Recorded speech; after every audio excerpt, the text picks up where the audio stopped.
संसद का कानून है, सबको स्वीकार करना पड़ेगा। मैं गांधी की तरह इस कानून को फाड़ता हूं। ये अनकॉन्स्टिट्यूशनल है सर। इस देश में झगड़े पैदा करने का काम बीजेपी करना चाहती है।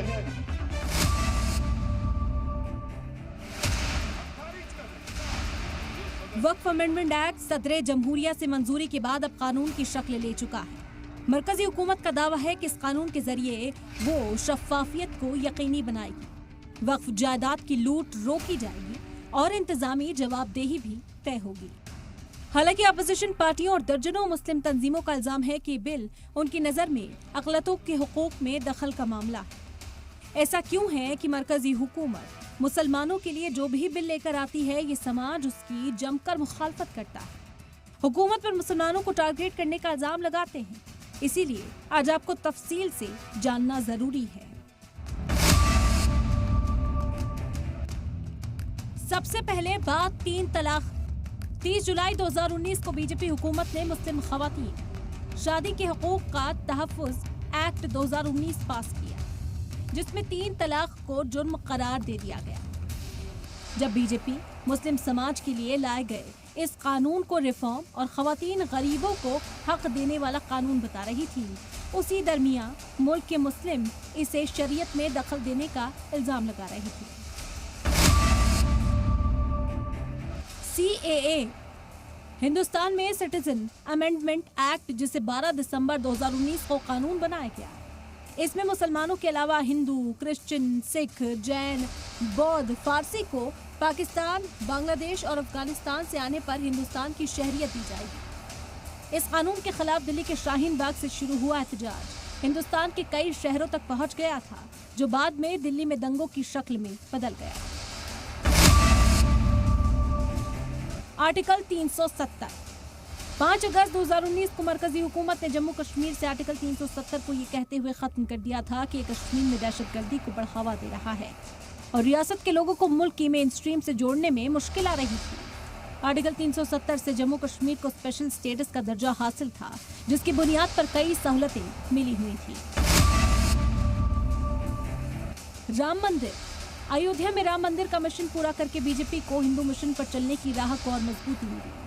ये और बात है कि 2025 के लोकसभा चुनाव में बीजेपी अयोध्या की सीट भी नहीं जीत पाई। ये एक ऐसा मुद्दा था जो कई दहाइयों की जद्दोजहद और फिरका वाराना कशीदगी के बाद पूरा हुआ। यही एक ऐसा मुद्दा था जो मुल्क में हिंदू मुस्लिम की सियासत को उरूज तक ले गया।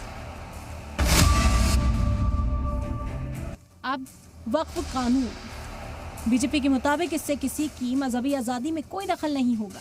ये किसी का हक लेने के लिए नहीं, बल्कि उन लोगों को हक देने के लिए लाया गया है जिन्हें वक्फ से जुड़े अपने मामलों में हक नहीं मिल पाता, जबकि इसके उलट मुस्लिम तंजीम और ऑपोजिशन इसकी मुखालफत करते हुए इसे शरीयत में दखल और आइन के खिलाफ बता रही हैं। अभी बात यही खत्म नहीं हो जाती, बल्कि अब बीजेपी अपने अगले एजेंडे की जानिब बढ़ेगी, जिसे भी समझना जरूरी है। मथुरा काशी तनाज़ा। अभी बीजेपी के पिटारे में ऐसे कई मुद्दे हैं जिनका सियासी, मजहबी और समाजी असर है। मथुरा और वाराणसी का मुद्दा ऐसा ही है। हालांकि मथुरा और वाराणसी को बीजेपी ने अपने इंतखाबी मंशूर में शामिल करने से परहेज किया है, लेकिन बीजेपी अदालत के जरिए इसका हल चाहती है, जो सीधे सीधे मुसलमानों पर भी असर करने वाला है। Uniform civil code. यूसीसी का मतलब है कि हिंदुस्तान में सभी शहरियों के लिए एक बराबर कानून नाफिज करना, चाहे उनका मजहब, जात, जिन्स या बिरादरी कुछ भी हो। ये शादी, तलाक, विरासत, गोद लेने और जायदाद जैसे निजी मामलों में अलग अलग मजहबी समाज के लिए मौजूद पर्सनल कानून को खत्म करके एक मुत्तहिद कानूनी फ्रेमवर्क लाने की वकालत करता है। नेशनल रजिस्टर ऑफ सिटीजन्स यानी कि NRC। NRC हिंदुस्तान में एक सरकारी रजिस्टर है जिसमें मुल्क के कानूनी शहरियों के नाम और उनकी पहचान से जुड़ी जानकारी दर्ज की जाती है। इसका मकसद गैर कानूनी प्रवासियों को पहचान कर उन्हें मुल्क से बाहर करना है।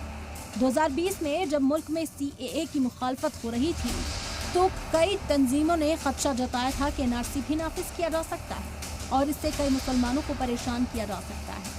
बीजेपी और उसके हामी इसे नेशनल सिक्योरिटी और गैर कानूनी प्रवास को रोकने का जरिया मानते हैं, जबकि अपोजिशन पार्टियां इसे मजहबी भेदभाव और शहरियों को परेशान करने वाला कदम बताते हैं।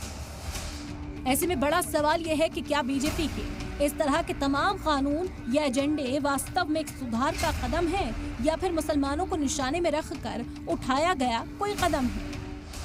सवाल ये भी है कि सरकार आखिर एक ही धर्म में सारे सुधार लाने पर क्यों आमदा है, और ऐसा क्यों है कि सरकार जो भी मुसलमानों से जुड़ा मामला लेकर आती है उसकी मुखालफत शुरू हो जाती है। सलाम टीवी के लिए दिल्ली से नदीम अहमद की रिपोर्ट।